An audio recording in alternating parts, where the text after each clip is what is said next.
Hello बच्चों, let's see this question. It said that a metal rod of length L and mass small m is pivoted at one end, and a thin disc of mass capital M and radius capital R is attached at its center to the free end of the rod.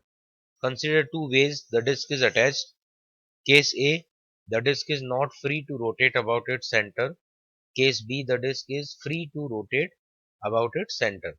The rod disc system performs SHM in vertical plane after being released from the same displaced position. Which of the following statement is are true? Restoring torque, angular frequency. तो यहाँ पर इन सबका हमें relation check करना है दोनों condition में. 2011 में ये क्वेश्चन पूछा गया था. इस क्वेश्चन के लिए हमारा की कॉन्सेप्ट होगा कि टॉर्क का जो कैलकुलेशन है वो हम करते हैं force into perpendicular distance on the line of force, इस मेथड से. तो यहाँ पर ये जो रॉड से कनेक्ट किया हुआ है डिस्क को,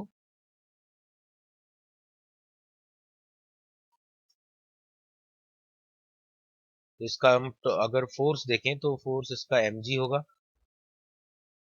और रॉड का स्मॉल mg होगा. अब अगर डिस्क रोटेट भी हो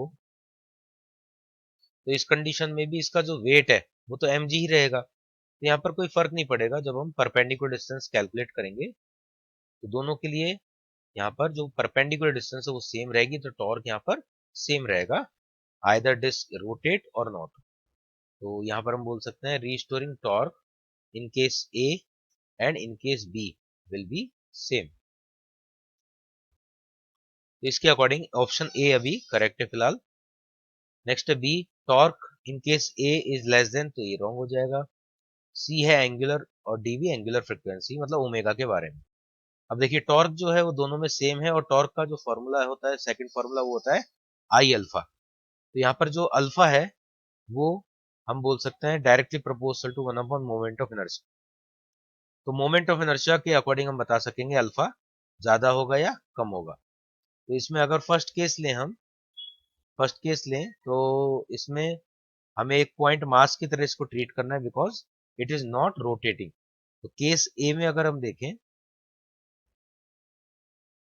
तो केस ए में इसका कोई रोटेशन नहीं हो रहा.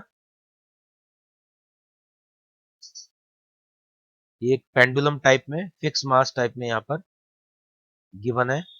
रॉड का मोमेंट ऑफ इनर्शिया जो है वो दोनों कंडीशन में सेम रहेगा, तो इसको कैलकुलेट करके देखने का कोई फायदा है नहीं. ओनली हमें इस डिस्क का ही चेक करना है कि इसके रोटेशन का क्या इफेक्ट होगा. तो अगर डिस्क के लिए यहाँ पर देखें तो लेंथ एल है, तो मोमेंट ऑफ इनर्शिया इस केस में देखें तो हो जाएगा M into L square, point E के अबाउट. रॉड का मोमेंट ऑफ इनर्शिया जो मतलब पहले था वही रहेगा, कॉर्नर पे हैंगे, then small M L square by 3. Case B अगर लेके चलें तो इसमें रॉड का मोमेंट ऑफ इनर्शिया सेम बना रहेगा अभी भी,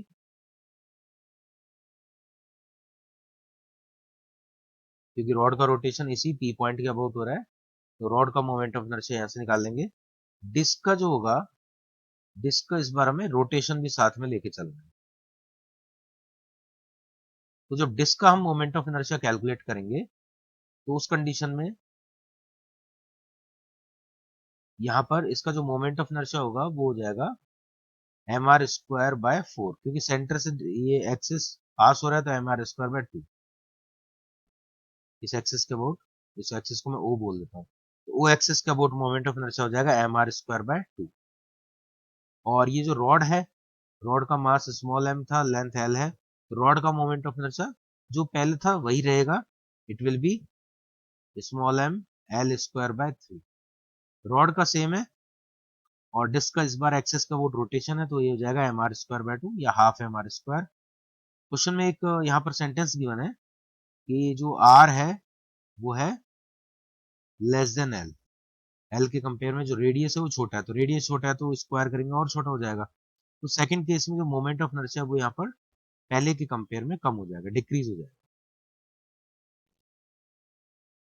यहाँ पर ये जो रॉड का स्टेप है इसको तो हम फिक्स कर देते हैं कांस्टेंट दोनों कंडीशन में.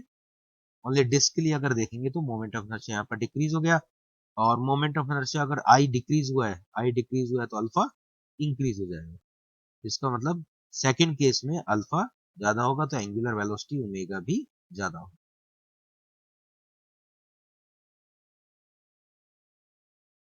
So option D will be correct. तो यहाँ पर दो हाँ हमारे आंसर है A and D. These two options will be correct. Hope you understand it well. Best of luck.